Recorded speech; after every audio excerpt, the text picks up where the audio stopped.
Ang lahat ay mali at sa tingin niya'y siya lamang ang tama. May kakilala ka bang ganyan? Ikaw ba ay ganyan? Ang paalala ng pro tip sa iyo ngayon ay ito: walk humbly, work humbly. Bakit kailangan natin ng humility sa ating pagtatrabaho? Una, without humility, it will be difficult to serve and work with others. Mahirap magtrabaho at maglingkod sa iba kung hindi tayo magpapakumbaba. Minsan ay may isang negosyante na lumapit sa isa pang negosyante para i-explore ang posibilidad ng partnership sa isang proyekto. Pakiramdam ng isang negosyante ay pagkalaki-laki na ng kanyang business at di na niya kailangan ang iba pa para higit na makilala ang kanyang produkto. Kaya tinanggihan niya ang alok ng lumapit na negosyante. Di nagtagal, nalagpasan ng unang negosyante ang laki at ang tagumpay sa negosyo ng pangalawang negosyante. Sa isang pagpupulong, nilapitan ng mapagmataas na negosyante ang naunang businessman at sinabi nitong bukas na siya na makatuwang ito sa ibang proyekto. Humility makes us accept our need to work with others and serve them too. Pangalawa, humility makes you listen and value the opinion of other people. Napansin ko rin na mahirap para sa mga taong sobrang bilib sa sarili ang makinig sa iba. Wala silang masyadong pasensya na makinig at ang gusto nila'y sila palagi ang babangka sa mga usapan at kwentuhan. Remember that you gain more from listening than from talking. Kung umiikli ang iyong pasensya na makinig sa iba, check your heart.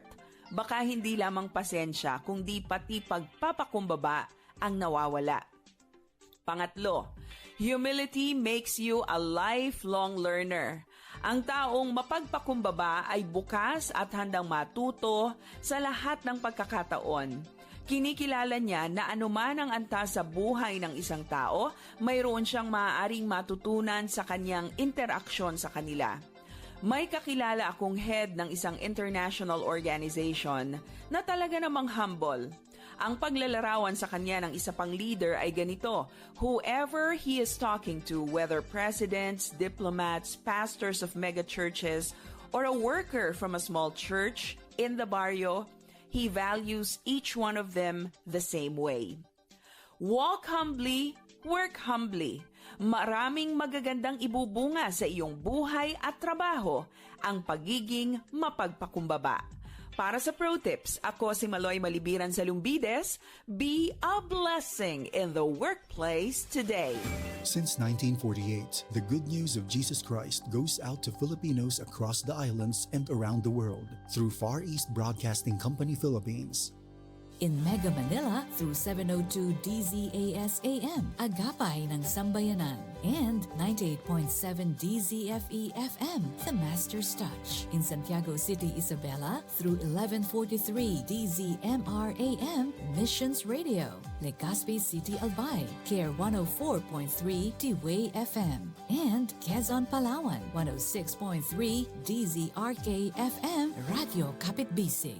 In Tacloban City, 97.5 DYFE FM, unang tugon ng pamayanan. Bacolod City, 1233 DYVS AM, the sweet voice of salvation. And Cebu City, up 987 DYFR FM, life-changing. In Cagayan de Oro City, 103.3 The New J, DXJL FM, your positive choice. Zamboanga City, 1116 DXAS AM, your community radio. Cotabato City, 106.9 DXGR FM, Radio Gandingan. Coronadal City, 1062 DXKI AM, your friendly voice. Davao City, 1197 DXFE AM, the Good News Radio. And also through our online streams and mobile apps. FEBC Philippines, until all have heard. Este el DXAS FEBC, de ustedes Radio Comunidad, ta serví para conectar gobierno, privado y mga miembro del comunidad. DXAS 1116, de ustedes Radio Comunidad.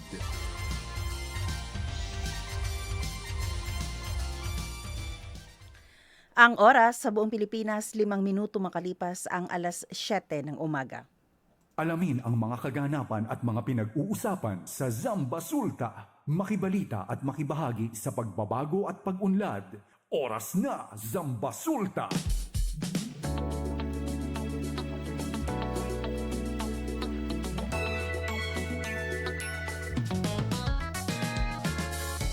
Isang mapagpalang araw sa lahat ng nakikinig at nakaabang na sa ating programa ang Oras na Zambasulta.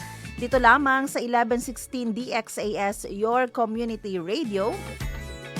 Buenos dias a todo, maayong buntag sa tanan. Welcome back sa amin. Na-miss po namin kayong lahat dito sa ating programa at syempre, ngayon po ay araw ng Lunes, January 12, 2026. Happy New Year pa rin at kami po ang inyong mga lingkod, Sara May Tulabing. At ang inyong kabarangay, Robin Soling. Assalamualaikum warahmatullahi ta'ala wabarakatuh sa lahat ng ating mga tagapakinig sa Sulu, Basilan, Tawi-Tawi. No? At syempre, gusto lang natin magkaroon ng konting update, Sar, no? Sa ating reason bakit ilang araw po no, na biglaan. Tuesday eh. Oo, Tuesday ba? Yes. Oo, biglaan, no? Bigla lang ang aming pagkawala at bigla din ang aming pagbabalik. Bakit? Sabihin mo na. Oo, kasi bumalik tayo eh. Anong sasabihin ko? Hindi. Oo, ayan. So, health is wealth talaga, no? Alam mo, sir, isa talaga sa mga na-realize ko kahit binibilang mo yung pera mo sa pagka umaga pa lang. Hindi, alam mo, ang totoong kayamanan talaga, no, ay kalusugan. No? Kasi yung pera mo na binibilang mo kanina pag nagkasakit tayo, ibabayad mo mawawala pa rin lang yun. yan. Oo. Kaya nagpapasalamat tayo kasi nagkataon po kasi talaga no, sa ating mga tagapakinig na sabay-sabay talagang nagkasakit ang ating mga technician. Doon po ninyong malalaman. At pati ikaw, di ba nagkasakit ka rin? Oo. Ngayon, pagaling na ako kasi nag-fireworks na rin siya. Ayan, oo. Oo, so sabay-sabay pong nagkasakit ang ating mga technician. Actually, na-admit nga yung chief isa tech sa kanila. natin. Oo. Oo. And we praise God dahil okay na sila ngayon. At yun nga, no, inuuna lagi ng ating company ang ating kalusugan. Ganun po kahalaga ang ating mga technician. O, kapag wala po ang technician, kahit gaano kami kahanda, kaming mga announcer, producers, mga host dito, hindi po ma-e-ere yan pag wala ang ating mga technician. So, sa mga nagtatanong, ayan na-replyan naman natin. Oo, balik na po kayo. Andito na po kami ulit. Ayan, balik hangin. Oo. Balik hangin ba? Balik ere. Balik ere. Oo, correct. Ayan, good morning, buenas, no? Salam, syempre sa ating mga tagapakinig, sir, no? Sa Sulu, Basilan, Tawi-Tawi, and welcome back, no? At kami ay sobrang energized na kasi kailangan namin magkaroon ng energy kasi nakapagpahinga din. Kala ko dahil kakasweldo lang. Oo. Hindi ko na-check. Wow! Ayan, syempre, no, good morning din po sa ating mga kabarangay, sa ating mga kapamilya, kapuso, sir, no, dito sa ating tambayan every day, every morning, no, Monday to Friday sa oras na Zambasulta. At syempre, ayan, marami tayong mga pag-uusapan, maraming mga balita, maraming mga update. Oo. Ayan, at syempre, timing, di ba, no? Hindi ko sinadya to, ha, pero bigla lang pumasok sa isipan ko. So, di ba? Ang partner natin ngayon, ang ating guest ngayon ay tungkol sa kalusugan, di ba? Oo.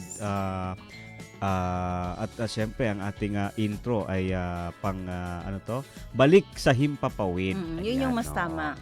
Oo, talagang kasi galing si Ma'am Dang sa Luzon, kaya mas tama talaga yung Tagalog niya. Oh, tama. At saka yun lang talaga naintindihan. Akin lang ito yung gets. No, pero balik sa himpapawid. Speaking of kalusugan, mamaya po makakasama natin ang Department of Health Region 9. Ayan, pag-uusapan po natin yung dahil tayo pa naman ay kakapasok lang sa taong 2026. Pag-uusapan po natin yung ating kalusugan at ang ating topic mamaya. Alam niyo po kasi nagkaroon po ng data ang ating DOH na tumaas yung mga kaso ng atake sa puso, asthma, at may isa pa yun So, mamaya, Abangan natin, sir, no, yung Yes, mga yung kanilang mga update. anong oo. gagawin natin? Tsaka yung flu season nga, Bin, Oo, di ba? oo. Ngayon nga si SMB na laman ko, malo yata ang Sinti. Oo. Actually, ako everyday yan, no? Nagkakaroon ako ng flu. Flu. Lalo na dun sa mga may May rhinitis. rhinitis, sinusitis. No, tsaka Prone kayo.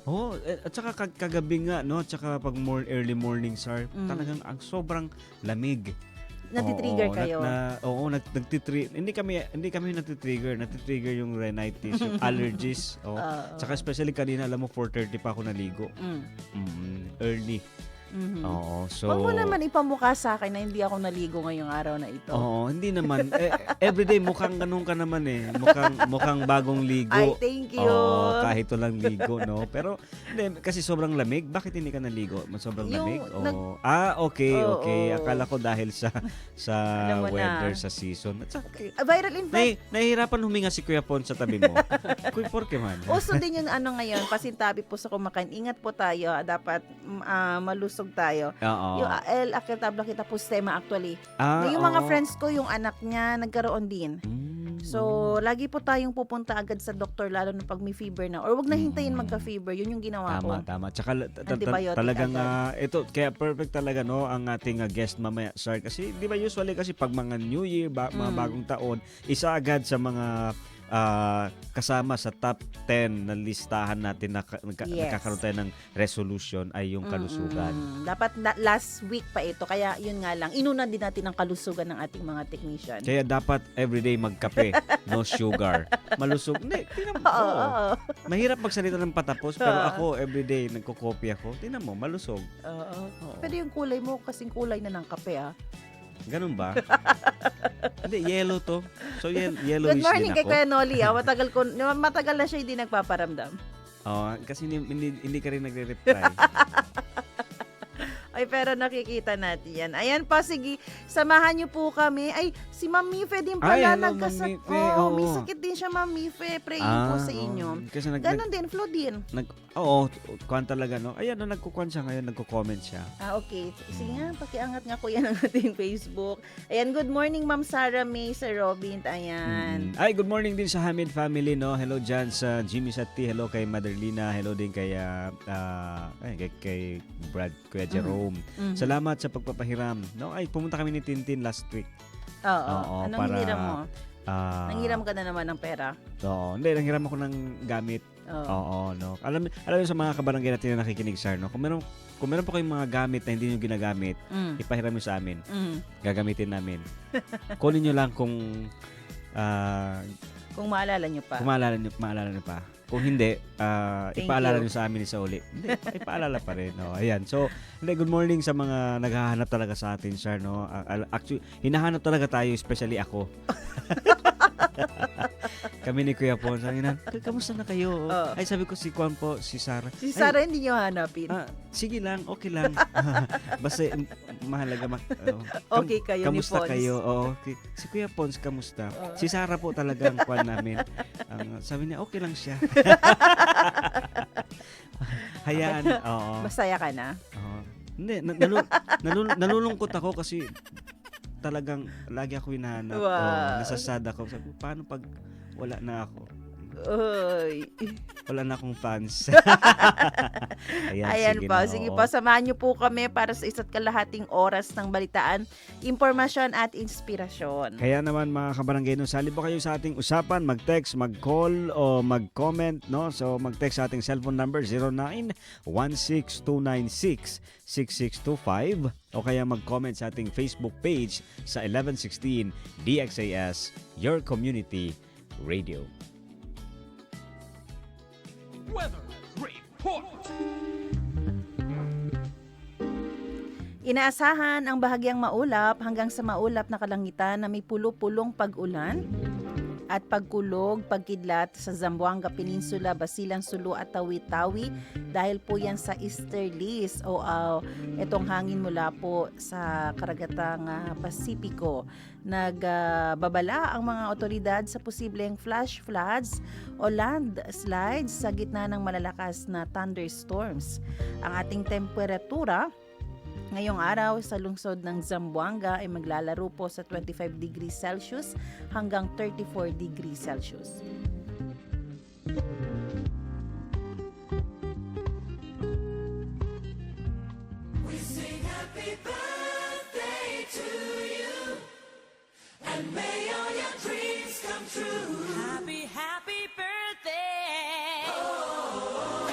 January 12, happy birthday po kay Mix Shazon, kay Ariana Patrescio, at alam ko siya ay kasamahan natin dito, tama ba? Check ko nga kung siya ba to.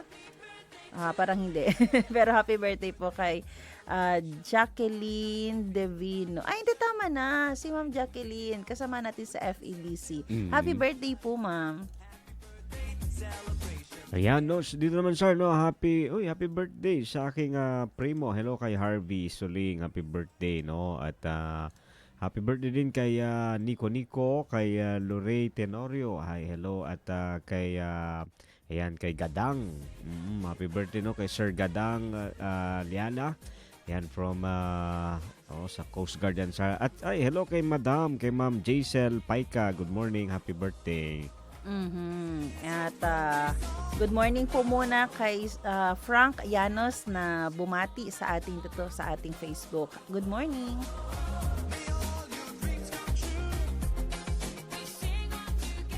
Salita at tanong ngayon.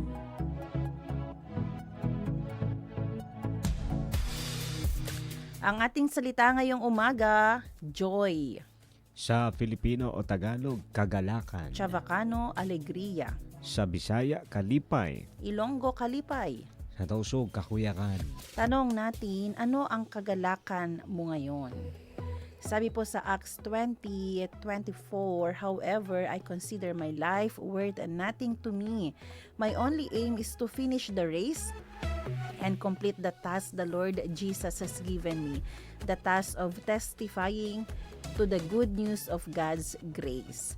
Sa magandang balita Biblia, subalit walang halaga sa akin ang aking buhay, magawa ko lamang ang aking tungkulin. At matapos ang gawaing tinanggap ko mula sa Panginoong Jesus. Ang pagpapahayag ng magandang balita tungkol sa kagandahang loob ng Diyos para sa tao. Ito Bino, ang ating verse ngayon, ito yung yung sinabi ni Paul. Ito yung mga panahon na may pinuntahan siyang lugar kahit alam niyang may naghihintay sa kanya na persecution. May naghihintay sa kanya na panganib dahil nga sa pagiging instrument niya. Naging instrument siya ng Panginoon para magsabi ng tungkol sa Word of God. Pero yun nga, yung joy niya, makikita natin, na hindi tungkol sa material na bagay, hindi tungkol sa kung ano yung papuri na pwede niyang makuha doon sa community na pupuntahan niya. Pero yung joy niya ay maganap yung purpose niya sa buhay. So kung tatanungin tayo ngayon, ano po yung kagalakan nyo ngayon? May mga tao kasi na yung joy nila ay dahil meron silang savings. Nakakatuwa naman din talaga kung may savings ka. Pero mahirap kung yun lang yung source ng happiness mo, ng joy mo, ng kagalakan mo. 'Di ba? May mga tao din na yung joy nila wala silang sakit, healthy sila. 'Di ba? Or kaya purely dahil maganda ang kanilang status ngayon, ang marriage nila, maganda yung career nila. Yung tanong kasi, what if mawala yan lahat? At paano pag maisip mo, hindi pala ito yung purpose ng buhay, di na sayang yung mga ilang taon na ginugol mo doon yung happiness mo, yung joy mo. Tsaka alam mo sir, no, actually kahapon, hindi advance pa pala yun, pero kahapon yung celebration niya. Yung napag-uusapan namin, no, yung mga business, yung mga trabaho, di ba?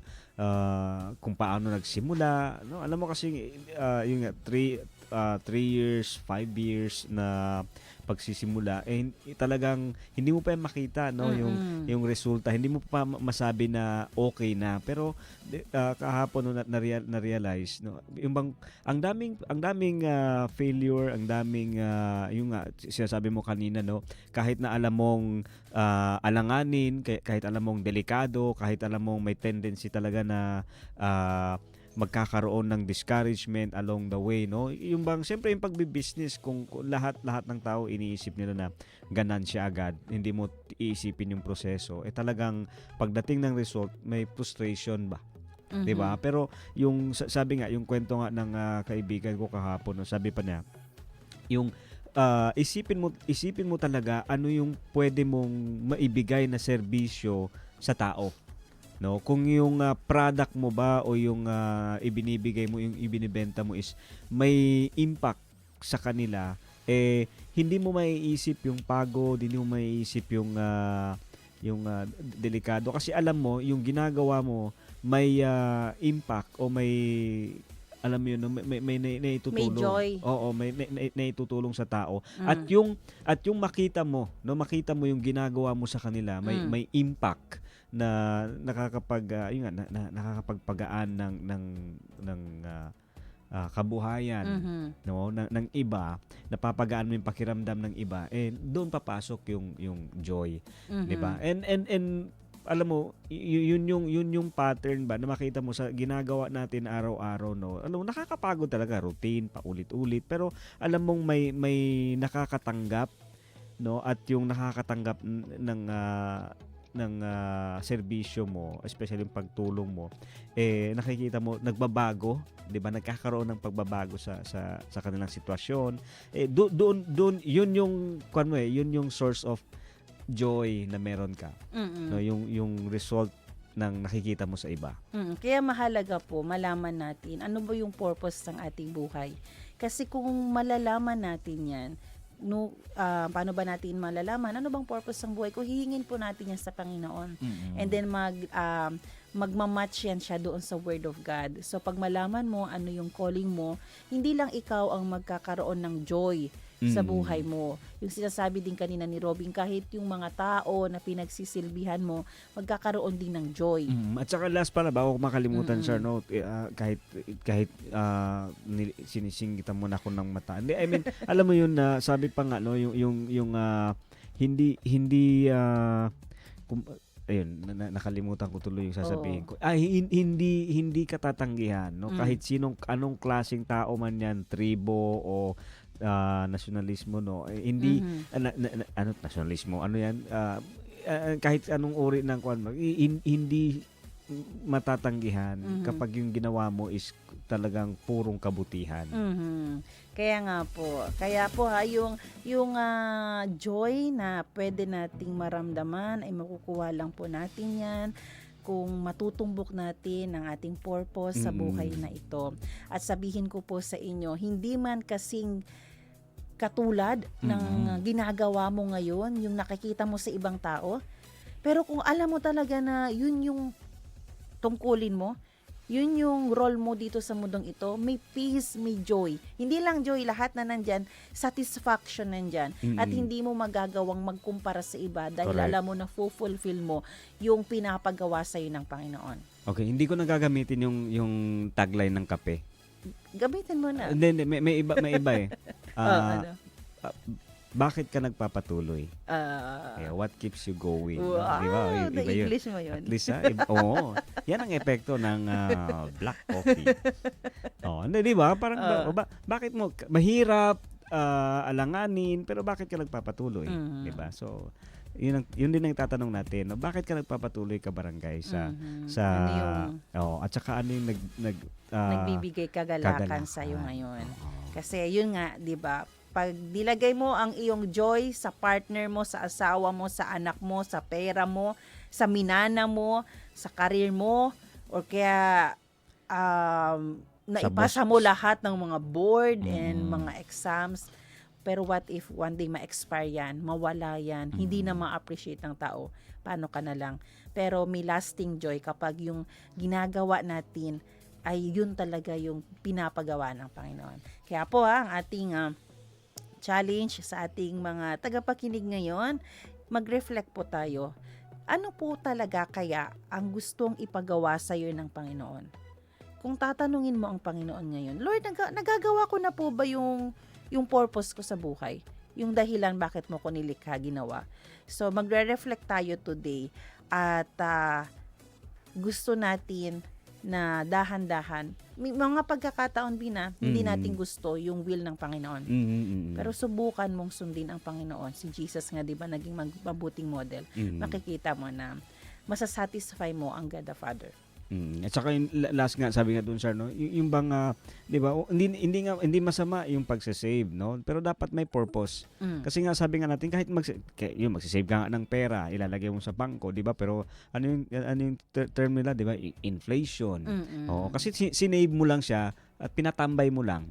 Wala siyang purpose kung para saan siya, no? Pero the same, no, idea sa buhay natin, di ba, okay, no, safe ka, ginagawa mo lahat para sa sarili mo, and after that, no, para saan 'yun? Di ba? Kasi lahat ng bagay na ginagawa, iniipon mo, nagpapalaki tayo ng katawan, nagpapaputi tayo, may purpose yan para saan yan. So kung para pumuti lang, so hindi ka makakalabas, no? Kasi paglabas mo, masisikatan ka ng araw, mawawala temporary na lang talaga. So hindi mo na alam bakit ako 'di ba? Bakit ako? So kailangan alam mo. So ako naman, sir, yung tanong ko is, para saan ka bumabangon? Hindi ko gagamitin yan, no? Para saan yung ginagawa mo, no, ngayon? Ano yung motivation mo, di ba? What keeps you going?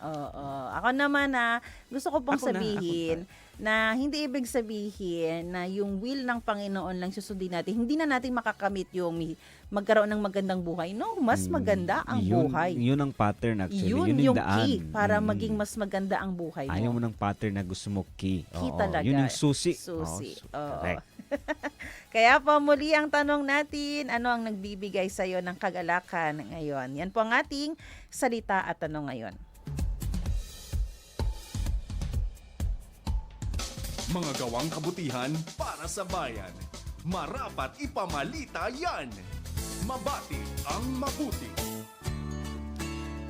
There's still hope for humanity. Umani po ng papuri ang isang babae matapos mag-viral ang video niya at ng aso na kanyang tinulungan. Ayon sa mga pasahero, basang-basa sa ulan ng aso kung kaya pinasilong muna ito ng driver sa loob ng air-conditioned bus na kanyang minamaneho. Kasama ng aso sa loob ng bus ang mga pasahero. Giniginaw na nakapwesto sa isang tabi ang aso nang mapansin siya ng babae. Agad humanap ng towel ang pasahero at dahan-dahang pinunasan ang aso. Kalmado naman ang aso at hindi na rin pumalag pa.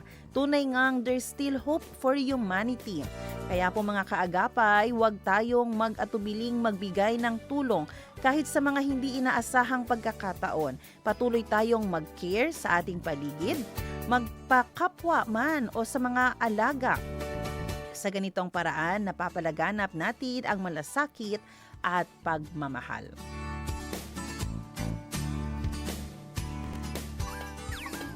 Hindi sukat, kulang sa timbang, pandaraya o maling gawin.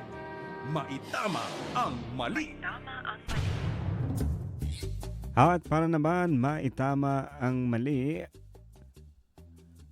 viral sa social media ang isang babaeng driver matapos ito magpakita ng baril sa gitna ng traffic sa Cagayan de Oro. Sinabi ng mga otoridad na ang insidente ay naganap sa habang sakay ng isang pick-up truck ang babae. Ayon kay Police Captain Emilite Simon ng Cagayan de Oro City Police, inaalam nila kung tunay nga ang baril na ipinakita ng driver. Aniya, paliwanag ng babae, nagdadala raw ito ng toy gun bilang panakot sa mga nanlilimos dahil nabiktima na umano siya ng mga ito. Samantala, inihayag ng Land Transportation Office o LTO Northern Mindanao na nagsagawa na sila ng show cause order laban sa driver at sa nakarehistrong sasakyan nito. Dahil dito, maaaring masuspinde o tuluyang mawalan ng lisensya ang babae dahil sa insidente. Binigyang diin naman ni LTO Region 10 Director Nelson Manaloto na mahigpit ang batas laban sa road rage at hindi tamang pagpapakita ng armas sa kalsada kahit pa ito ay isang laruan. Kaagapay, mahalaga ang respeto at tamang pag-uugali sa kalsada.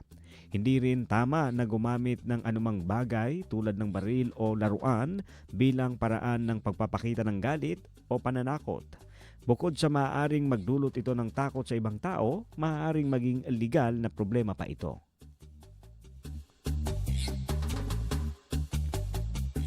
Zambasulta Balita. Oras natin mga kaibigan, alas 7:30 na ng umaga. At para po sa ating mga balita, opisyal nang binuksan ng pamahalaang lungsod ng Zamboanga ang proseso para sa renewal ng prangkisa ng mga tricycle na tatagal mula Enero o nagsimula na noong January 5 at magtatapos sa January 20. Ayon pa kay City Legal Officer Attorney Evangelina Doctolero, inaasahan nilang aabot sa 5,000 prangkisa ang mapoproseso kasama na ang unit na nagtatapos sa numero number 1. Nagbabala ang City Legal Office na may mga prangkisang ituturing dead franchise o kanselado sa ilalim ng lokal na ordinansa kung hindi nakapag-renew o hindi nakapagbayad sa loob ng 3 taon. Yung pangalawa ay kapag hindi nagpalit ng rehistro mula sa L2 patungong L4. Inamin din ni Attorney Doctolero na bagamat layuning maging digital ang sistema, nahaharap din ito pa sa mga hamon. At para doon sa mga pasuna ang mga prangkisa, may mga hakbang na dapat sundin. Una ay ibigay ang franchise number at identification. Ang pangalawa ay dapat kunin ang mga kinakailangang form. At ang pangatlo ay dapat ipanotaryo ang mga dokumento. Para sa kaginhawaan ng mga aplikante, libre ang serbisyo sa photocopy o Xerox sa loob ng processing area. Binigyan diin ng pamahalaan na ipapatupad din ang first come, first serve basis.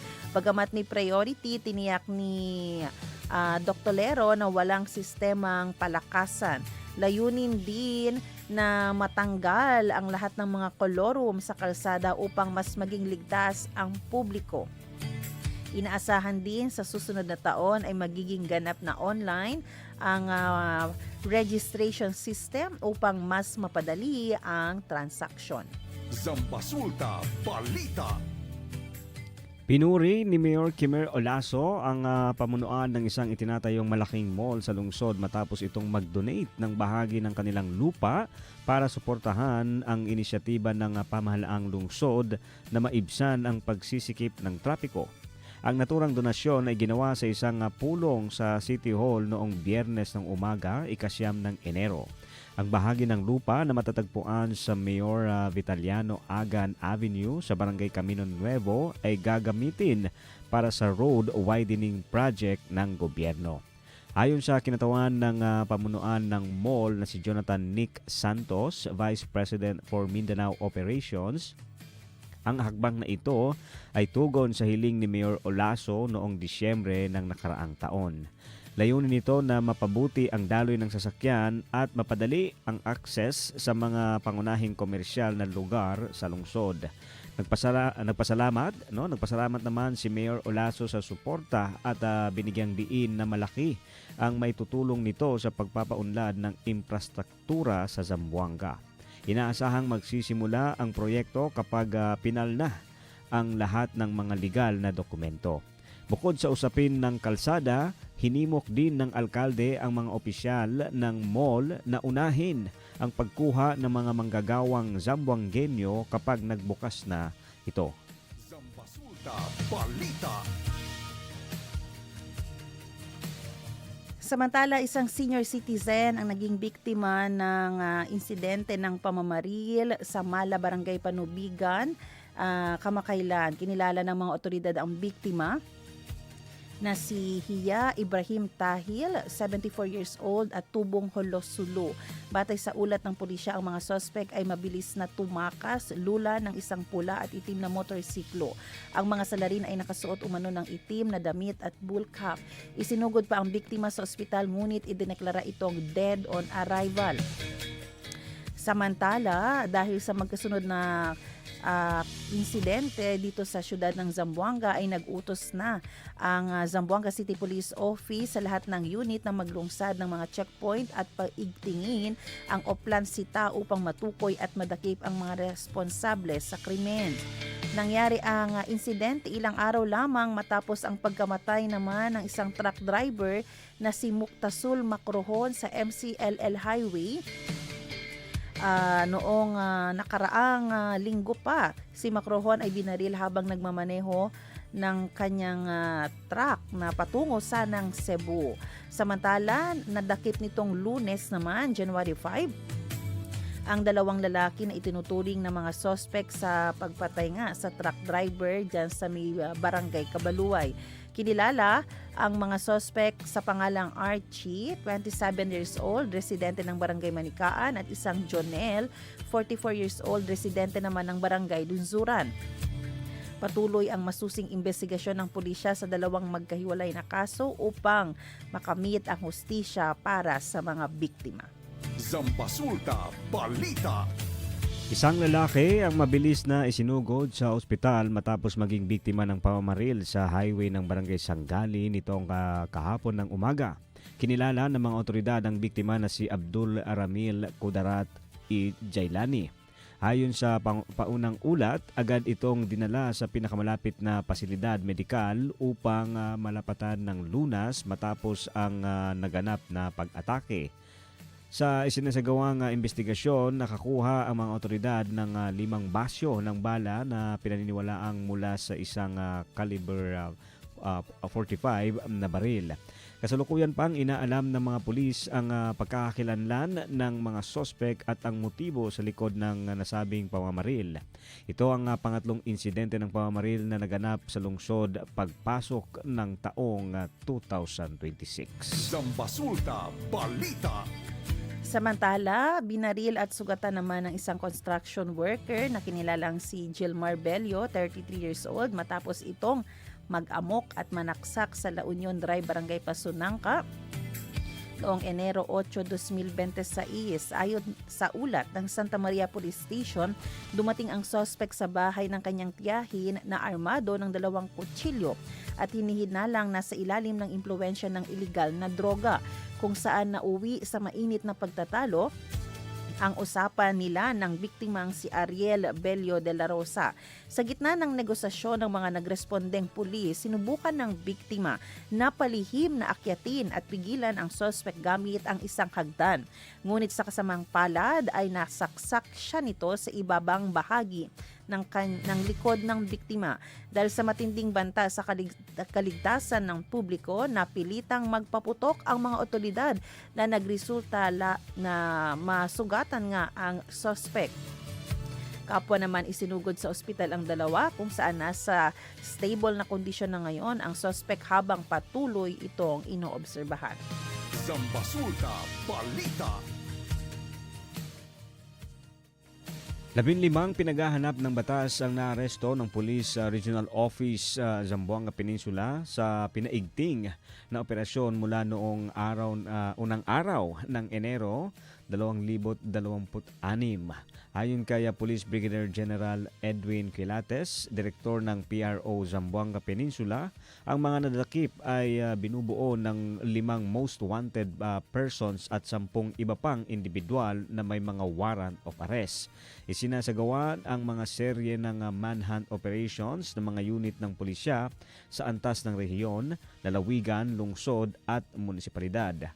Ayon kay Quilates, ang tagumpay na ito ay bunga ng pinalakas na presensya ng pulisya at koordinasyon sa iba't ibang jurisdiksyon sa rehiyon. Binigyang diin ng opisyal na ang mga pag-aarestong ito ay bahagi ng kanilang pangako na panatilihin ang kaayusan at tiyaking walang mga matataguang lugar ang mga kriminal sa simula pa lamang ng taon. Zambasulta Balita. Sumuko ang isang sundalo matapos ang ilang oras na hostage drama kung saan binihag nito ang sariling asawa sa loob ng isang boarding house sa Mango Drive, Barangay Baliwasan. Sa pangunguna ni Police Captain Ariel Cabanlong ng Police Station 11 at sa tulong ng mga kinatawan ng militar na kumbinsi ang suspect na sumuko at ibigay na ang kanyang baril. Nailigtas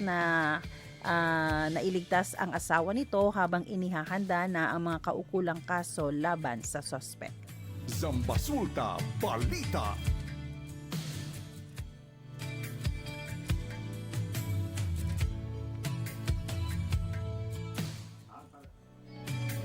At para sa ibang balita, 2 sasakyang pandagat ang natupok ng apoy matapos sumiklab ang isang malakas na sunog sa isang finger wharf sa Rio Hondo, Huwebes ng gabi.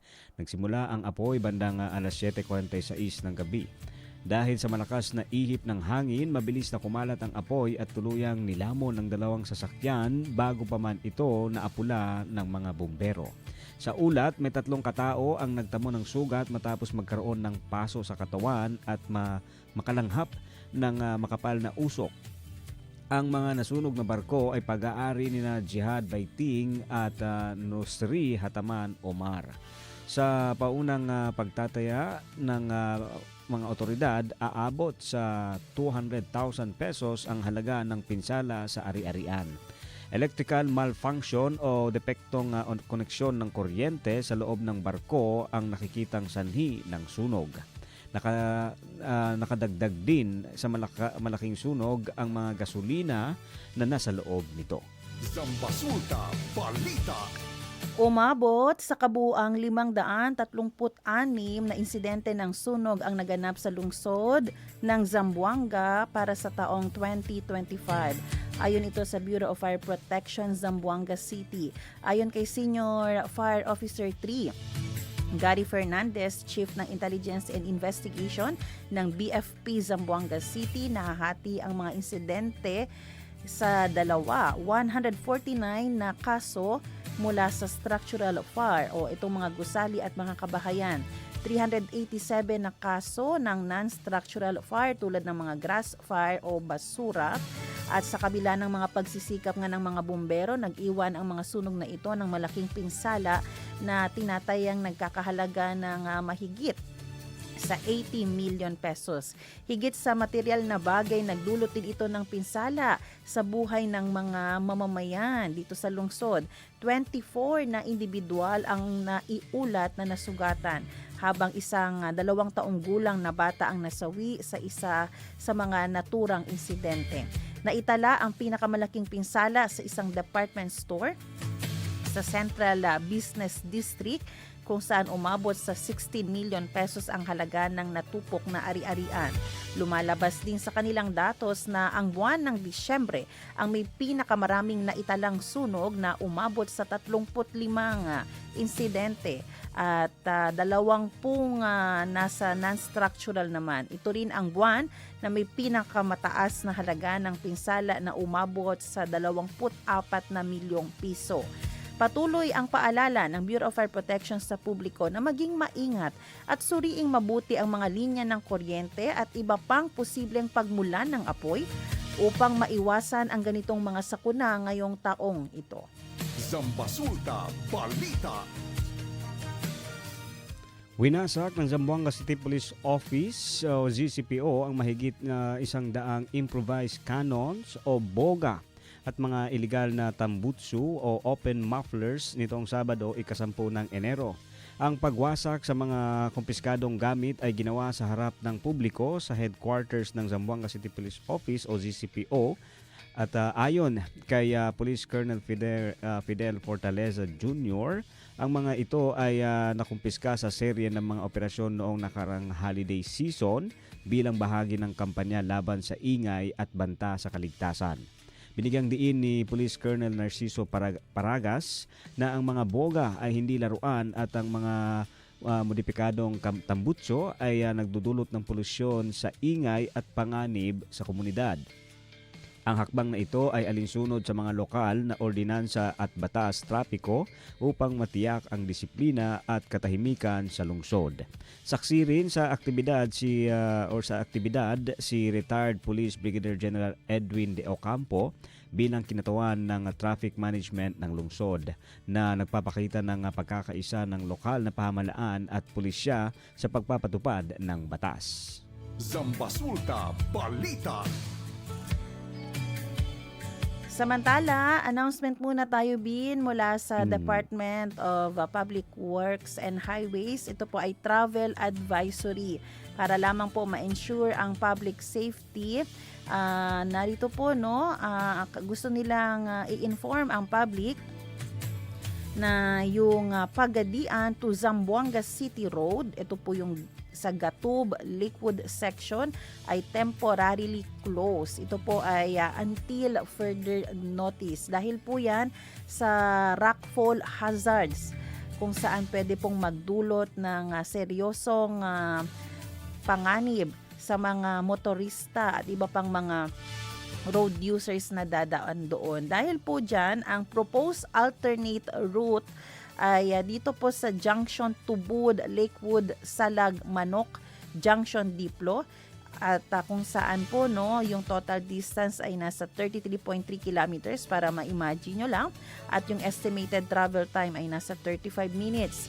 Pwede rin dito sa may Junction Tubod, Lakewood, Depase, Junction Poblacion, Buog.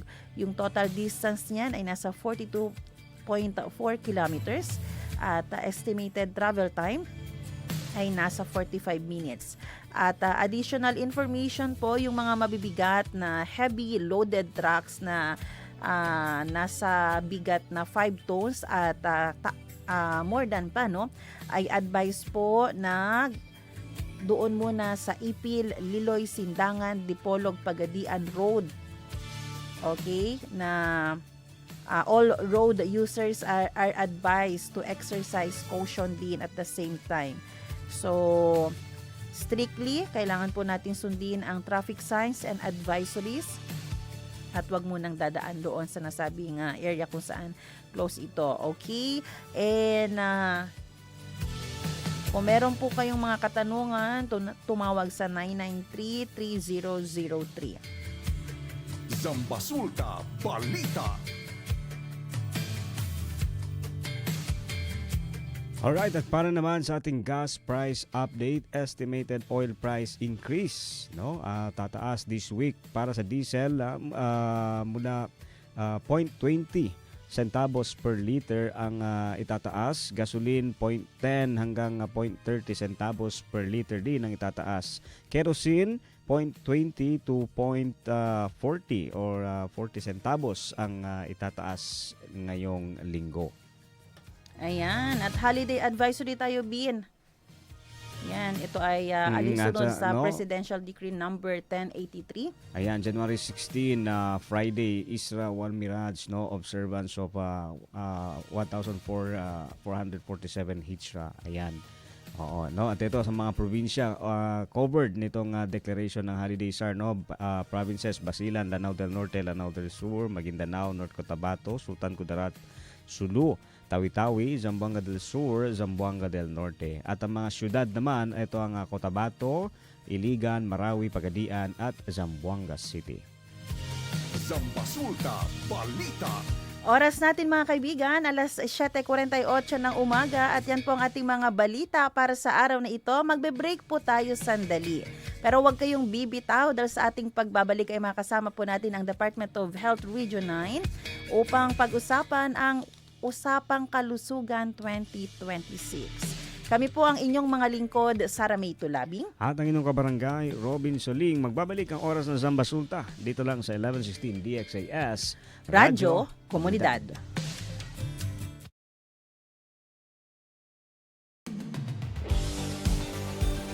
Pakinggan ang mga kwento ng nagbagong buhay sa pamamagitan ng mensahe ng pag-asang mula kay Hesukristo. On air, online, at on the ground. Ito ang The FEBC Report. Kasama si Luis Miguel Castillo, Chief Executive Officer ng FEBC Philippines. Sa pagpasok ng panibagong taon, wala nang mas magandang paraan para magsimula kung hindi sa salita ng Diyos. Sa Hebreo talata 12, pinapaalalahanan tayo na ang buhay Kristiyano ay isang pagtakbo na kailangan ng pagtsatsaga. May mga panahon ng pagtutuwid, pagtuturo at paghuhubog dahil mahal tayo ng Diyos bilang Ama. Tinatawag niya tayo magpatuloy at panitilihing nakatuon ang ating paningin kay Jesus, ang nagpasimula at nagpapaging ganap ng ating pananampalataya. Sa Hebreo Kabanata 12, talata 26 hanggang 29, mababasa natin, "Yumanig noon ang lupa na magsalita ang Diyos, at ngayon ay nangako siya. Minsan ko pang yayanagin ang mundo, pati na rin ang langit. Ang katagang minsan pa ay nagpapahiwatig na aalisin ng Diyos ang lahat ng nilikha niya na nayayanig, para manatili ang mga bagay na hindi nayayanig. Kaya magpasalamat tayo sa Diyos dahil kabilang na tayo sa kaharian niya na hindi nayayanig. Sambahin natin siya sa paraang kalugod-lugod na may takot at paggalang sa Kanya. Dahil kapag nagparusa ang ating Diyos, ito ay parang apoy na kakatupok. Ipinapahintulot ng Diyos ang mga pagyanig para alisin ang mga bagay na hindi panghabang buhay. Hinahayaan ng Diyos ang gulo sa paligid para ipakita kung ano ang tunay, matibay at nakatayo sa Kanyang pundasyon. Dahil dito, lubos ang ating pasasalamat sa pamana ng kahariang walang hanggan para sa mga nakaugat sa Kanya. Ganito rin ang sinabi ni Apostol Pablo sa 1 Corinthians chapter 3 verses 11 to 15, na si Jesus lamang ang tunay na pundasyon at ang mga ginagawa natin sa buhay na ito ay susubukin na parang sinusubok sa apoy para malaman kung ito'y ginto na tumatagal o kahoy na madaling masunog. Paraan nito ng Diyos para dalisayin ang ating gawain at ipakita kung ano ang tunay na nakatayo kay Kristo. At sa 1 Peter chapter 1 verses 6 to 7, pinaliwanag ni Apostol Pedro na sinusubok din ang katapatan ng ating pananampalataya, gaya ng pagdalisay sa ginto. Sa kabuuan, itinuturo ng kasulatan na ginagamit ng Diyos ang mga hamon at paghihirap para dalisayin ang Kanyang bayan at panatilihin tayong nakakapit sa Kanya. At hindi ba't ito rin ang nakita natin sa ating bansa at sa ating ministeryo nitong nakaraang taon?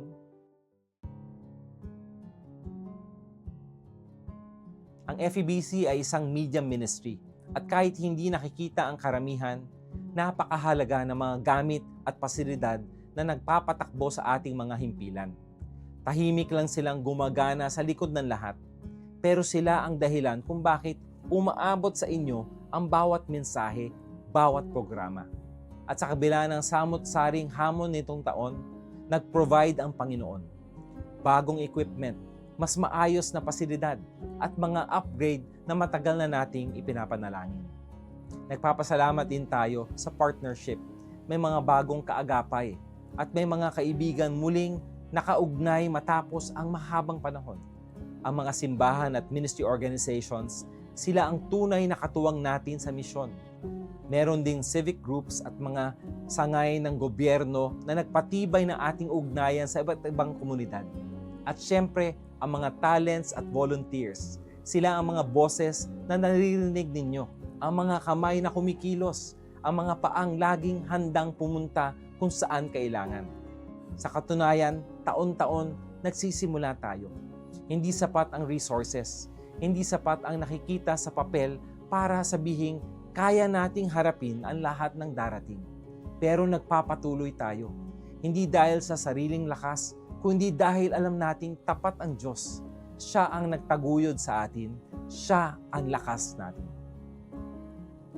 Mabilis ang pagbabago ng mundo ng media, lalo pang lumalawak ang digital platforms. At bilang network na nakasandig sa radyo, kailangan pang isiping mabuti kung paano ipagpapatuloy ang ating ministry sa gitna ng pagbabagong ito. Pero nakakagaan ng loob na makita sa datos na matibay pa rin ang radyo at marami pa rin ang naaabot nito kahit mas nangingibabaw na ang digital media sa buong mundo. Sa puso namin, dito at sa iba't ibang FEBC fields ay ang maabot ang susunod na henerasyon kung saan sila naroon. Dalhin ang mabuting balita sa mga hindi pa nakakakilala kay Jesus. Lahat dapat makarinig ng Ebanghelyo. Pero kanino tayo unang pupunta? Sino ang handang tumanggap? Mga tanong itong kailangan talagang ipanalangin at pag-aralan. At para magawa ang lahat ng ito, kailangan ng mas matibay na network ng partners.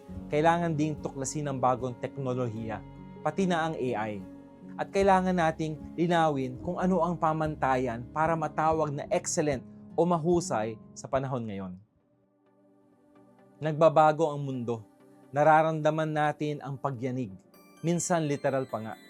Pero kapag nakatuon tayo sa Diyos na nangunguna sa atin at nakasandal tayo sa Kanyang salita, matatag tayo nakakatayo.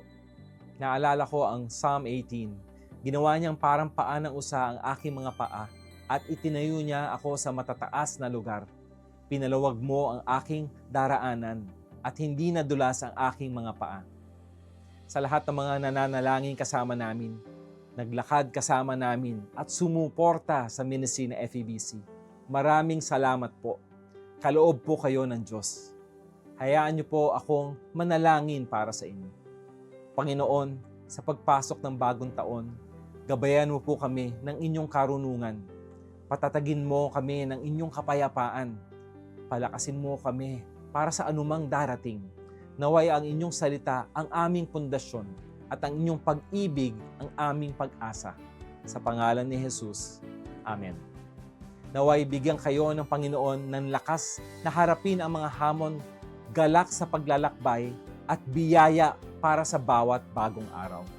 Mula sa inyong FEBC family, maligayang bagong taon at naway manatili tayong nakaugat kay Kristo.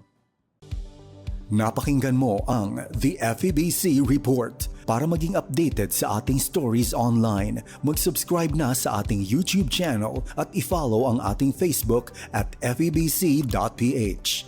Maging kabahagi sa misyon ng Far East Broadcasting Company Philippines na ipahayag ang mensahe ng pag-asa ni Hesukristo sa mundo. Bisitahin ang aming website sa febc.ph/give.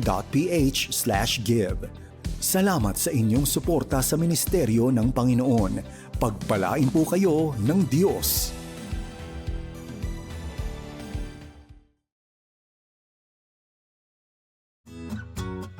Uy, Mare, di ka maniniwala. Naalala mo si Aling Maria? Yung kapitbahay natin? Yung nakatrabaho sa Saudi? Oo, kumusta na siya? Wala na akong balita sa kanya eh. Naku, kakauwi lang niya last week. Tapos sabi niya, may kilala siyang recruiter. Sabi pa nga niya, kung gusto daw nating mag-abroad, pwede niya tayong tulungan. Mabilis makakaalis, walang poproblemahin, at maaahon natin sa kahirapan ang pamilya natin. Talaga ba? Pangarap ko talagang kumita ng dollars para sa pamilya ko eh. Sigurado kang matutulungan tayo nitong recruiter ha? Sigurado yan. Binigay na ni Aling Maria sa akin ang contact number ni Madam. Siya yung recruiter. Okay talaga to si Madam kasi mabait daw at maraming koneksyon sa Saudi at Dubai. Sandali lang. Pag-isipan natin itong mabuti.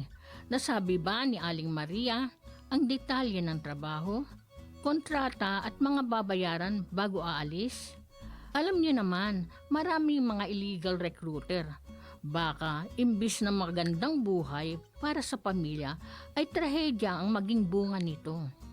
Ang nega mo naman. Sure ako dito. Okay na to. Wait lang.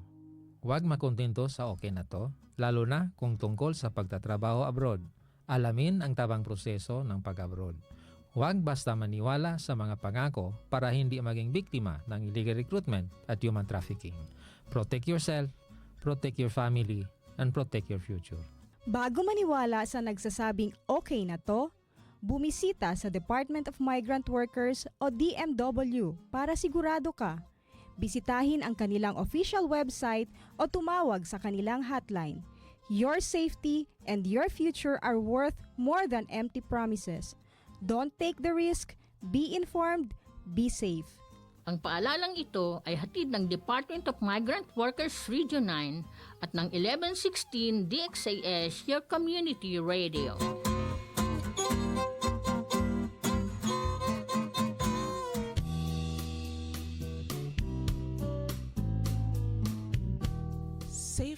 first, aron malikayan ang sunog ania ang mga butang nga hinumduman.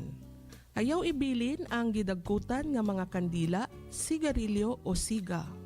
Bantayi kung unsa ang giluto sa kusina, labi na kung gamit ang stove ug LPG. Ipasulsi ang supply sa kuryente sa balay ug i-unplug ang mga electrical appliances, gadgets ug chargers kung dili gamiton ug labi na sa dili pa matulog. Ayaw gamita ang substandard nga mga charger, suga o outlet. Ayaw pagsunog og basura, gawas nga ilegal, delikado kaayo kini. Tudloi ang mga bata bahin sa safety sa sunog ug plano sa pagbakwit kung adunay sunog. Apil sa fire drills aron makat-on sa mga fire exit ug mga plano sa pagbakwit.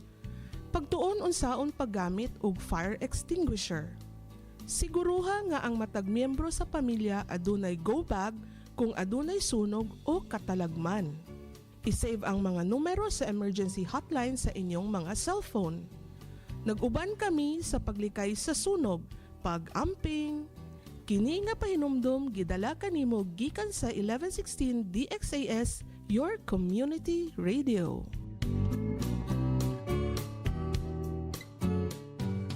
Oras na, Zambasulta.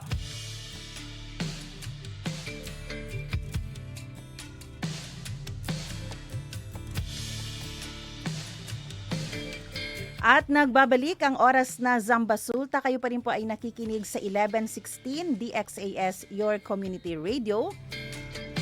Muli ako po ang inyong lingkod, Sara May Tulabing. Ang DXAS ay isa sa mga himpilan ng Far East Broadcasting Company at kasapi sa kapisanan ng mga broadcaster ng Pilipinas. Ang FEBC po ay isang non-profit, non-commercial at donor-based radio station. At dahil nga sa katapatan ng ating Diyos at sa inyong partnership, tayo ay nagpapatuloy sa paghahatid ng mabuting balita ni Kristo. Inaanyayahan po namin kayong maging bahagi naman ng ating radio ministry. Pwede nyo pong iscan ang ating QR code o kaya ay mag-deposit sa ating bank accounts para sa inyong donasyon. At para ma-acknowledge namin ang inyong donation ay magpadala po kayo ng mensahe sa amin.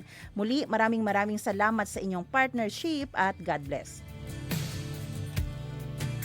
Oras natin mga kaibigan, alas 8:02 ng umaga. Batiin ko muna ng good morning at happy birthday si kay Kezia Ayog and Ethan Castillo. Yan po ay pagbati mula kay Ma'am Mife. Ayan. Good morning din kay Frank Llanos. Ayan, nag-comment sa ating Facebook. At sabi rin ni Ma'am Mife, salamat po Ma'am Sara sa pag-pray at ayun, dahil nga doon may ubo at sipon siya ngayon. No? Yun kasi yung ating season ngayon. No? Kaya mahalaga na mapag-usapan din natin yan. May panawagan sa atin mamaya ang ating mga guests.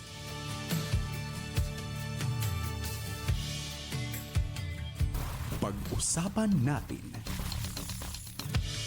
Ngayong araw ng Lunes, second week po para sa taong 2026 ay mahalaga po na mapag-usapan pa rin natin at mapaghandaan ang taong 2026. Lalo na po ang isa sa mga top priority natin sa ating buhay, ang ating kalusugan. At alam nyo naman po, no, marami ng mga sakit ang ating pwedeng ma-experience. Ako nga po, kakagaling ko lang din sa sakit. Kaya napakahalaga na makasama natin ngayong umaga ang mula po sa Department of Health Region 9 at makakasama natin ngayon ang kanilang Senior Health Program Officer, si Sir Jovan Ray Lim. Sir Jovan, good morning. Good morning po. Ayan, good morning po Sir Jovan at welcome po dito sa DXAS. I believe ito po ang first time ng DOH mag-live dito sa ating station. Yes po. Yan, po Sir Jovan, no, pwede nyo po ba muna kaming bigyan po ng idea bilang Senior Health Program Officer po, ano po yung function and roles po ninyo? Good morning po. Ako po ay si Jovan. Ako po yung currently na Senior Health Program Officer na nag-handle po ng Mental Health Program and Substance Use Program sa Department of Health Region 9. Okay. Kaya po pala isa sa mga pag-uusapan din natin ngayon ay tungkol sa mental health. Alam niyo po no, sa ating mga tagapakinig ngayon, pag-uusapan po natin ay tungkol nga sa ibinigay na datos ng ayan, siguro request ko po muna si Sir Joban na tumutok sa ating mic para hindi magkaroon ng feedback. Ayan. So eto nga, pag-uusapan po natin ngayong umaga dito ay tungkol po sa increased rate ng heart attack, strokes and asthma. At pag-uusapan din po natin dito yung 12 healthy habits na advice ng DOH for 2026 at isa din po sa ating kailangang pag-usapan ay tungkol nga sa ating mental health, lalo na po last year naging matindi po ang emphasis tungkol sa ating mental health dahil na rin marami sa ating mga kapwa Pilipino ang nakakaranas nito. Sir, no, speaking of mental health na marami pong tao po ba last year ang tumatawag sa DOH, ang humihingi ng suporta lalo na po nung holiday season? Ay, opo. Ipinapakita ng datos ng Department of Health na tumataas ang tawag sa mga mental health hotlines noong nakaraang holiday season na nagpapakita ng mas maraming tao ang humihingi ng suporta habang palapit yung katapusan ng taon. Base po sa pambansang datos, nasa 961 na tawag ang naitala mula December 21, 2025 hanggang Enero 2, 2026 at tumitindi ang tawag noong December 30 po. Medyo marami po yun. Yes, Kasi parang wala pa pong 1 month yun. Opo. Oo, December. Anong December 21 hanggang January 2 po, nasa 961 po. Oo, mataas po yun. Pero parang positive po siya, no? Dahil tumatawag sila. Yes po. Nagpapakita lang na mas madami ang humahanap or naghahanap ng tulong po. Nagsisik sila ng help. Yes po. Yung po kasi yung mahalaga, isang instrument po yun para tayo po ay makaiwas sa mga idea ng mga pag-suicide. Ano po yung mga common problems ng mga tao na usually ino-open up po nila pag sila ay tumatawag po sa inyong line? Apo. So sa karaniwang sa mga detalye po, karaniwang senyales at simptomas, first is yung anxiety o sintomas ng depression tulad ng pagiging pag-alala or pakiramdam na mababa ang emosyon. Second, problem sa relasyon at emosyonal na stress na kadalasang lumalala dahil sa mga inaasahan sa pamilya o personal na buhay sa panahon ng Pasko at Bagong Taon. At yung pangatlong common po is yung problema sa pamilya at social na pressure na mas nararamdaman lalo na kapag tila nagdidiriwang ang ibang tao. Nakikita nila nagdiriwang yung ibang tao. So kung makikita po natin, nasa loob minsan ng pamilya yung dahilan bakit po may ganitong nararamdaman, may mga mental health issue ang member of the family, no? Minsan yung cause ng trauma, yung nakakalungkot galing minsan sa loob po ng family. Pag-usapan naman po natin, no? Actually dapat kasama po natin ngayon si Dr. Dennis Dakayanan at hinihintay natin siya na makaabot sa ating program. Pero ito po, pag-usapan po natin yung increase ng mga atake sa puso, sir, no? Meron din po tayong record ng stroke at kahit po yung asthma. Meron po ba tayong nakikitang mga trends, specifically po yung mga nangyayari dito sa Zamboanga Peninsula? Kasi nalaman natin itong datos last week at sinabi nga ng DOH na meron tayong increase ng ganitong mga kaso. Opo. So, ayon sa pinakahuling datos ng Department of Health, may pagtaas po sa buong bansa ng mga kaso ng atake sa puso, stroke at hika po, lalo na noong holiday season noong 2025. Mas mataas ito kumpara sa kaparehong panahon noong nakaraang taon po. Gayunpaman, wala pang hiwalay o detalyadong datos na inaalabas ng particular para sa Zamboanga Peninsula. Kaya hindi pa natin masasabi na may katiyakan kung mas mataas dito ang bilang kumpara sa ibang rehiyon. Sa kabila nito, patuloy na pinapaalalahan ng DOH-9 ang publiko tungkol sa pag-iwas at maagang pagkilos dahil ang sakit na ito ay nanatiling seryosong usapan sa kalusugan sa ating rehiyon. Ayan. At although wala pang data, ang mahalaga, confirmed na sa buong bansa po talagang may pagtaas ng kaso ng mga atake sa puso. At kailangan po talaga natin ng disiplina and maging responsible po sa ating katawan. With the changing weather po, no, and air quality, lalo na po ngayon, January, nakikita po ba natin na mas marami pong mga asthma attacks, yung mga breathing emergencies ang pwedeng mangyari po? Ano po ang dapat na gawin ng tao, lalo na po kung meron silang tinatawag na chronic asthma? Paano po sila mananatiling safe pa rin? Dahil sa pagbabagong panahon at lumalalang kalidad ng hangin, posible tayong makakita ng mas maraming kaso ng ataking hika at mga emergency sa paghinga. Ang biglaang pagbabago ng temperatura, matinding init o lamig, alikabok, usok at polusyon sa hangin ay madaling mag-trigger ng simptomas ng hika, lalo na sa mga bata, matatanda at mga taong kontrolado ng hika. Ang manatiling ligtas ang mga hika, mahalagang gawin ang sumusunod.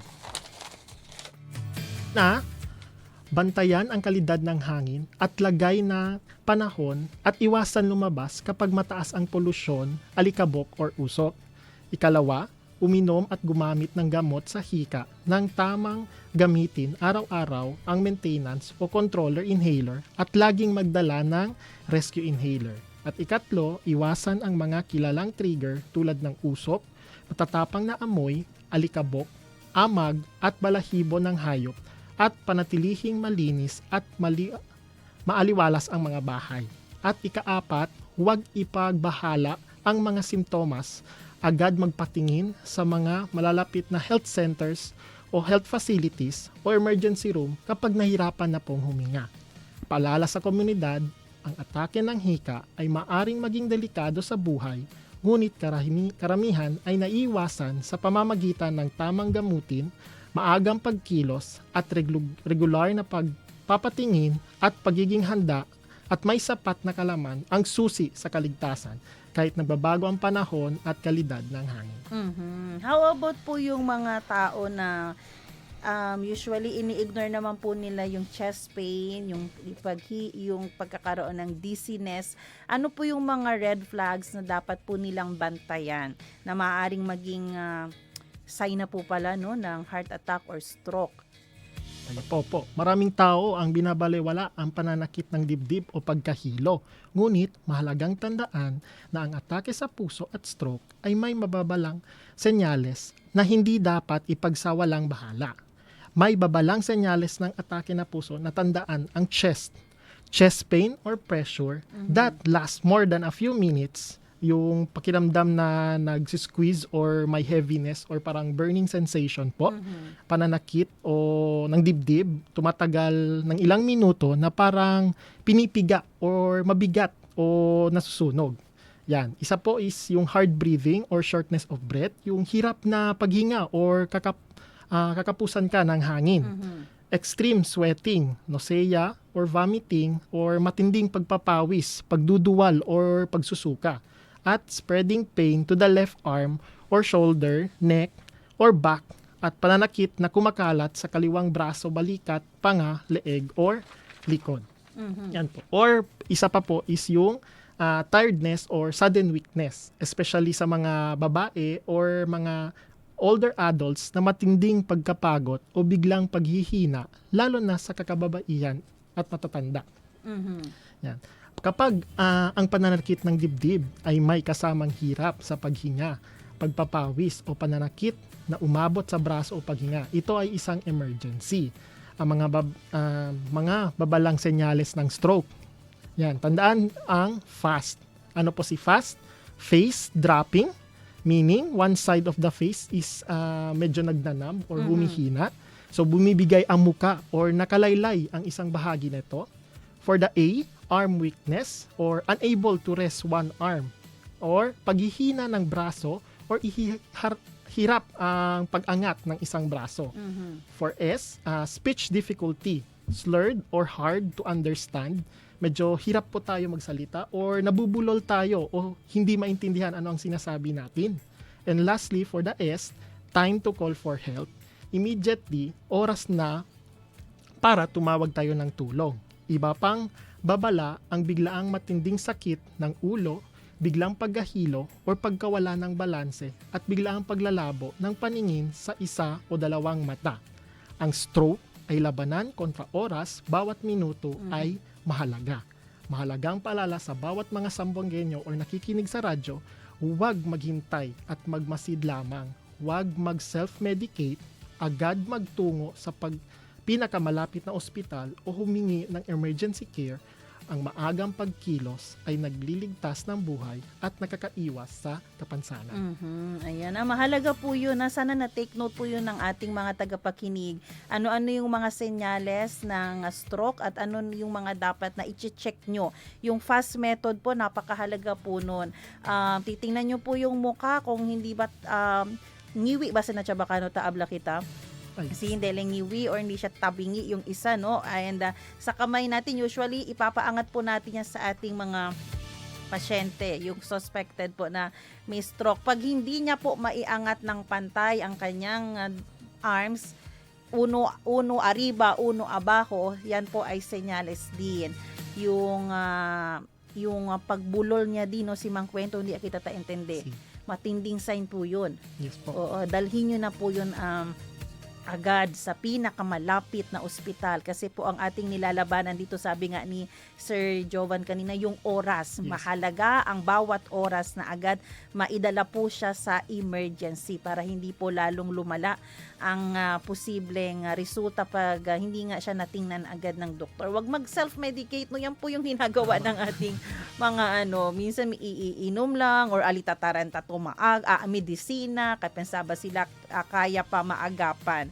Ayan. So, eto po. Naku, mahalaga rin po mapag-usapan natin yung DOH-12 Healthy Habits for 2026. And I believe ito po ay nakabase sa ating calendar, no? May parang sa January, February, March ay meron po tayong mga reminder, mga naka-assign dyan. Pwede po ba nating i-discuss din ito, Sir Jovan? Sige po. Ito po yung 12 habits ngayong 2026. Isang year-round health promotion guide ng Kagawaran ng Kalusugan po.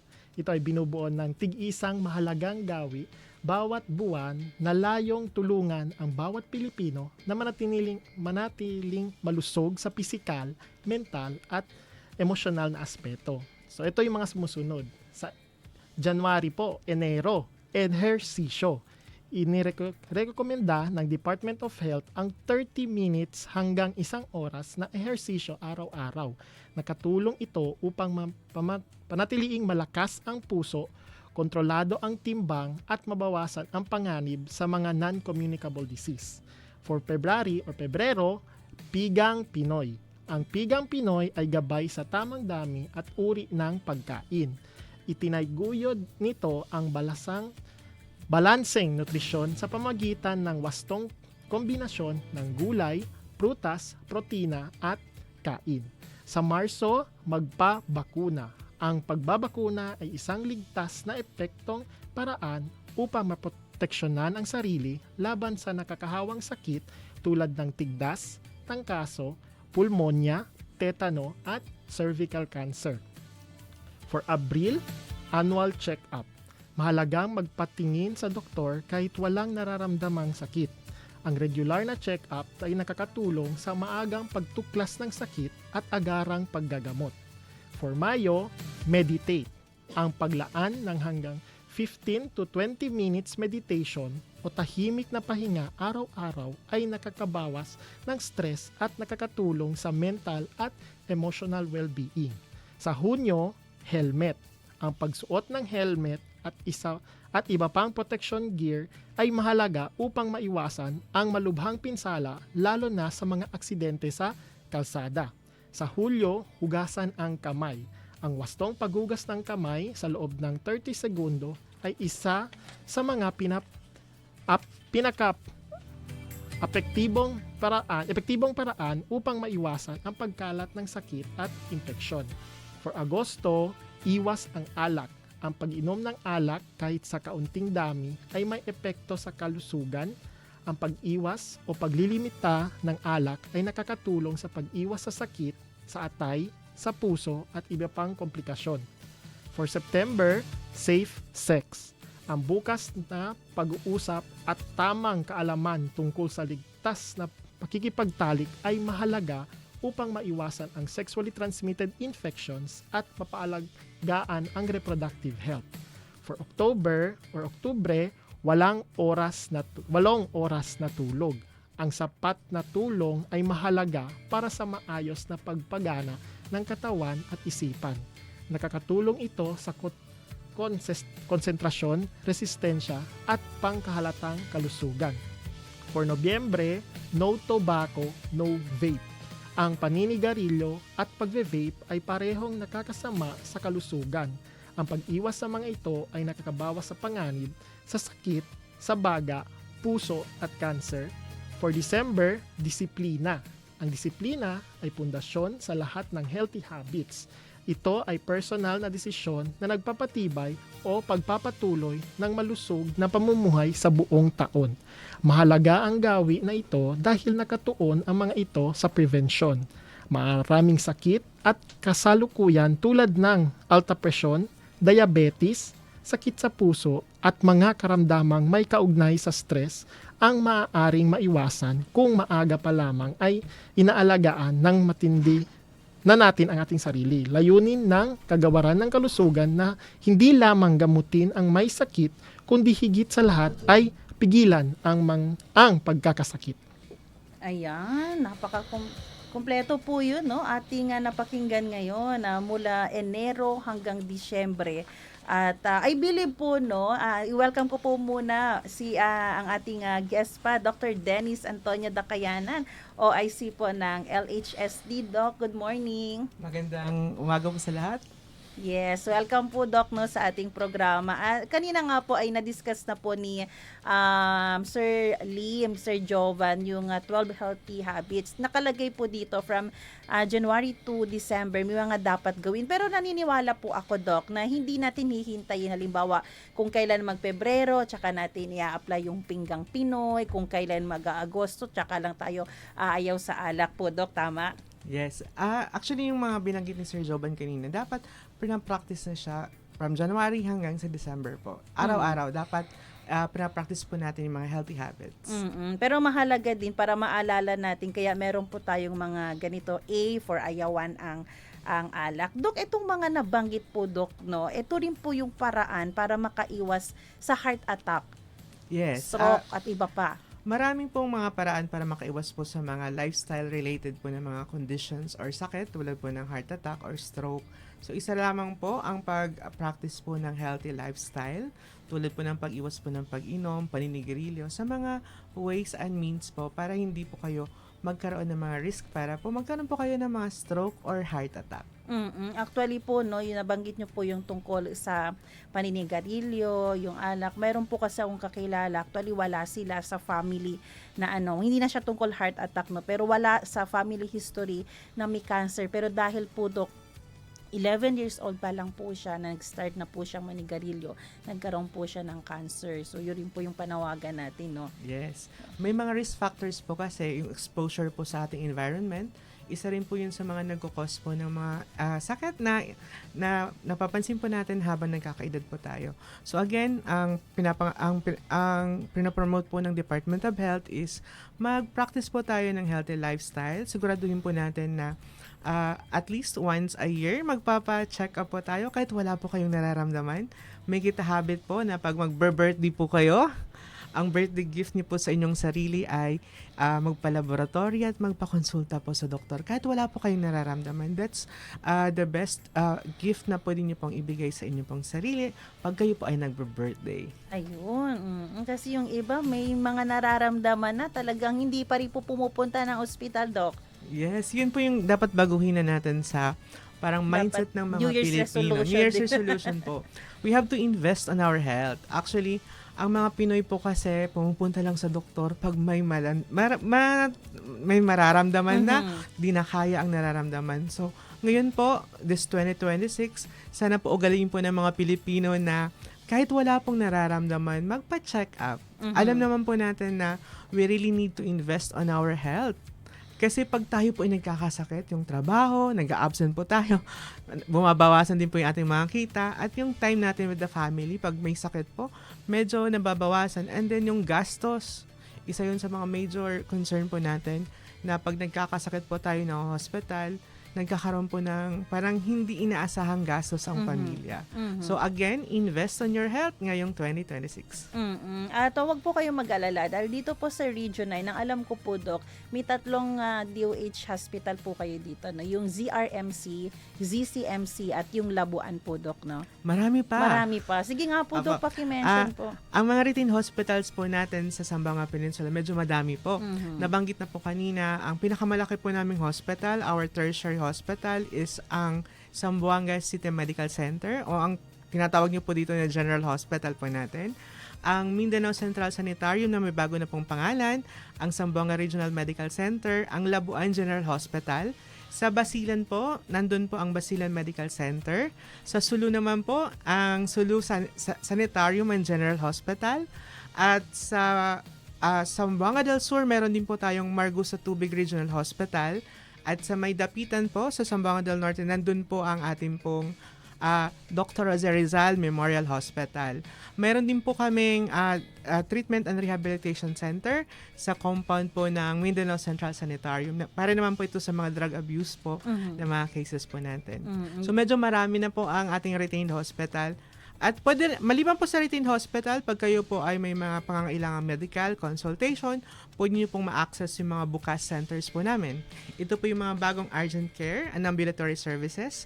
Ang ating pong mga retained hospital ay meron pong mga bukas centers. Sa ngayon na open, ang Zamboanga City Medical Center nandoon po sa WIMSU campus. Ang Zamboanga Regional Medical Center naman po, nasa loob po ng kanilang compound ng hospital. Ito po ay nagsiserve po sa mga clients po natin beyond our office hours, beyond 5 p.m. Ang sa WIMSU lamang po is hanggang 5 p.m. But with the rest of our hospital, meron po silang bukas center na open hanggang sa gabi. 24/7 na po kayo, lalo na dito sa ZRMC, pwedeng magpa-check up kasi yes bukas po, sila. may bukas. Opo. Oo, So, i-maximize po natin yung mga ganun pong mga facilities po na mayroon po ang ating pong retained hospitals. Ayan. How about po, Doc, no, dahil mamaya po, hihingi na rin po ako ng panawagan regarding sa ating mental. Ngayon po, uso rin po yung flu season po. No? Ano po ba yung mga signs po pala nito, Doc? Ayan, tama nga po. Mayroon po ngayong nararanasan ang Pilipinas na seasonal flu ang tinatawag dito. Usually po, sipon, lagnat, yung common po ng mga sinyalis po ng flu ay pwede nyo pong maramdaman. Again, seasonal po ito, pwedeng dahil po sa pagbabago po ng panahon, pero maaari din pong dala din po ito ng virus or ng mga allergens po na nasa ating environment. Medyo same lang naman po ang signs and symptoms po ng flu, pero tingnan po natin pag kayo po ay may mga risk factors, tulad po ng may mga comorbidities po kayo, you have to be very, very parang observant dun sa inyo pong nararamdaman. Pag alam nyo po na medyo mataas na po ang inyong lagnat, kung maaari po, magpakonsulta na po kayo sa inyong doktor. O di kaya, pag kayo po ay lalabas, kung kayo po ay may mga nararamdaman tulad po ng sipon, nire-request po namin na mag-mask po kayo para sa protection po ng inyong pong mga kasama sa bahay at sa ating pong community. Kasi again, seasonal flu po ito. So, pwede at maaari pong, marami pong inyo pong nakakasalamuhan na may gano'n din pong sakit. So, we have to protect ourselves. At mag-take po kayo ng healthy foods at iwasan po ang pagpupuyat at saka uminom po ng maraming tubig or mga juices para hindi po kayo ma-dehydrate. And at the same time, kung kaya po, kumain po ng healthy at kung may budget, mag-vitamins po tayo. Iwasan din po mag-self-medication, yung bibili na antibiotic. Hindi po lahat ng flu ay kailangan yung antibiotic. Ang ating pong immune system, ang flu po is viral minsan. So, after a few days, automatic, mawawala lang po ito. Basta ang inyong pong immune system ay ayos na nagpa-function. So, we have to invest on yung mga healthy po na diet at saka yung pag-inom po ng 8 basong tubig or more pag kayo po ay meron pong sakit para maiwasan po yung dehydration. Ayun. How about po kay Sir Jovan? Sir Jovan, ano rin po ang inyong panawagan doon po sa mga tao na patuloy po na nilalabanan ang kanilang mental health problem, concern, issue po nila. Ay, opo. So, para sa lahat po na nakikinig, kasalukuyan po na nakakaramdam ng sobrang bigat sa physical man or emotional, tandaan nyo po na lehitimo po lahat ng nararamdaman ninyo. At hindi ito kailangan harapin ng mag-isa. Ang physical at emotional na hamon ay maaring maranasan ng sino man, lalo na sa panahon ng stress po. Ang paglaan ng oras upang humingi ng suporta, magpahinga o makipag-usap sa isang tao ay maaring magdala ng malaking kaibahan. Ang paghingi ng tulong ay hindi tanda po ng kahinaan. Itinatag po ng Zamboanga City Medical Center ang isang crisis hotline and assistance team para po sa individual na nangangailangan ng psychological support. So, maaari nyo pong silang kontakin Lunes hanggang Biyernes mula 8 a.m. hanggang 5 p.m. sa 0939-784-5513 para sa Smart or 0977-201-6640 for Globe. Itong team na to ay binubuo ng mga trained professionals na nakatapos ng komprehensibong pagsasanay mula pa sa National Center for Mental Health. So, pwede nyo po silang contact from Monday to Friday, 8 to 5 p.m. po. Ayan. Doc, baka may gusto kayong i-add or kaya promotion po na gustong gawin? Yan. Simula po next week, starting sa January 19 hanggang sa February 13 po, magsisimula na po ang Mindanao-wide na ating pong immunization, supplemental immunization activity para po labanan ang sakit po na measles at rubella. So, sa lahat po ng mga parents, guardians, at mga kapamilya or mga lola na may mga apo at mga anak na sakto po dun sa age group po natin na kailangan pong bakunahan, magkakaroon po ng mga fixed post sa ating pong mga barangays. Meron din po kaming mga vaccination post sa ating pong mga malalaking establishments. We're working with our local government units na ma-reach po natin ang ating pong mga kabataan na mabakunahan po natin ng supplemental immunization po laban po sa measles at rubella. Ang bakuna po na ibibigay, ito po ay safe, effective. Ito po yung ginagamit po simula po nung panahon ko po. Nung bata pa po ako, ito rin po yung gamot or bakuna na ibinigay. So again, ang hindi po magbibigay po ang ating pong Department of Health at ang ating pong LGU na hindi po safe sa ating pong mga bata. We are doing this one to prevent po ulit, magkaroon ulit tayo ng outbreak ng tigdas sa ating rehiyon at sa buong Mindanao. So, pakiusap po, inaanyayahan po namin kayo na makilahok simula po next week at dalhin po ang inyong mga anak sa mga fixed post vaccination areas po natin sa ating pong mga barangay. So, walang house-to-house na gagawin ng DOH? Depende po. Or Fixed post po muna tayo and then we will try to strategize para ma-reach po natin ang ating pong mga kabataan. Ayan. This is regardless po of the immunization ng bata ha. This is supplemental. Ibig sabihin, kahit po nakatanggap na po ng bakuna ang inyo pong anak, this is supplemental, basta pasok po doon sa age group po, ay pwede pong mabakunahan. Kung may mga katanungan or may mga concerns po, or kung kailan po magbabakuna ang inyo pong mga health workers, pumunta lamang po sa ating pong mga health centers na nasa inyong barangay at magtanong kung kailan po yung schedule at kung saan po yung vaccination areas po na naitalaga ng ating pong mga local government units. Ayan, maraming salamat po sa ating mga naging guests ngayon. Maraming salamat Dr. Dennis Antonio Dacayanan at Sir Jovan Raylim from DOH Region 9. God bless you po, Doc and Sir. Maraming salamat po and yun po, samahan niyo po kami sa ating pong MRC starting po next week. Ayan, maraming salamat din, no? And good morning kay Pastor John Dave Labrador, nakikinig sa atin ngayon sa, nandyan niya siya sa EPL Zamboanga, Sibugay. Maayong buntag, Pastor John. At maraming salamat din po sa lahat ng ating mga tagapakinig sa radyo at sa Facebook, sa ating technician na kuya, kailangan natin mag-ingat. Medyo may mga simptomas tayo ng flu. Ayan, mag-ano tayo, cleansing tayo dito ngayon. Maraming salamat kay Rolando Alfonso. Abangan nyo po ang susunod na programang Serbisyong OFW, Family Matters at Radyo Sinkauman. Magkarinigan po tayo muli bukas dito alas 7 ng umaga. Ako po si Sara May Tulabing.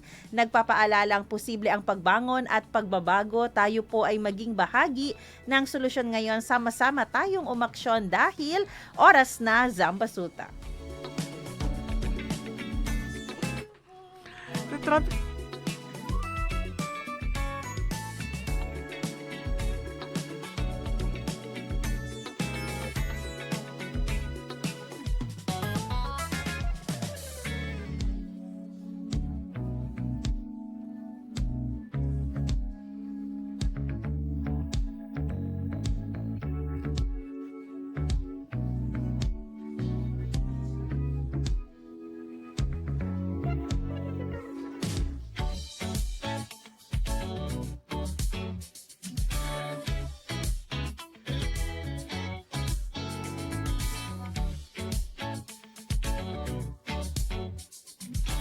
Inyong napakinggan ang programang Oras na Zambasulta. Para sa mga komento, mensahe o suhestyon, tumawag o mag-text sa 0916-296-6625 o sa 0998-844-1410.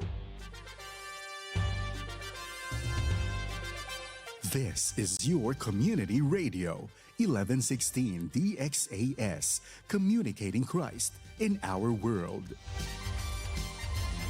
Sunday sa Favor Church. And of course, matagal ko lang din nababate yung taga CIW. Magandang araw sa inyong lahat sa Correctional Institute for Women. And of course, ay may pinaplano po kami ni Pastor Oral, ni Pastor Tony, para po sa isang event, no, isang camp para sa mga OFWs doon po sa Hong Kong. Yes. Well, Millie, mag-abroad ay hindi biro. Yung ating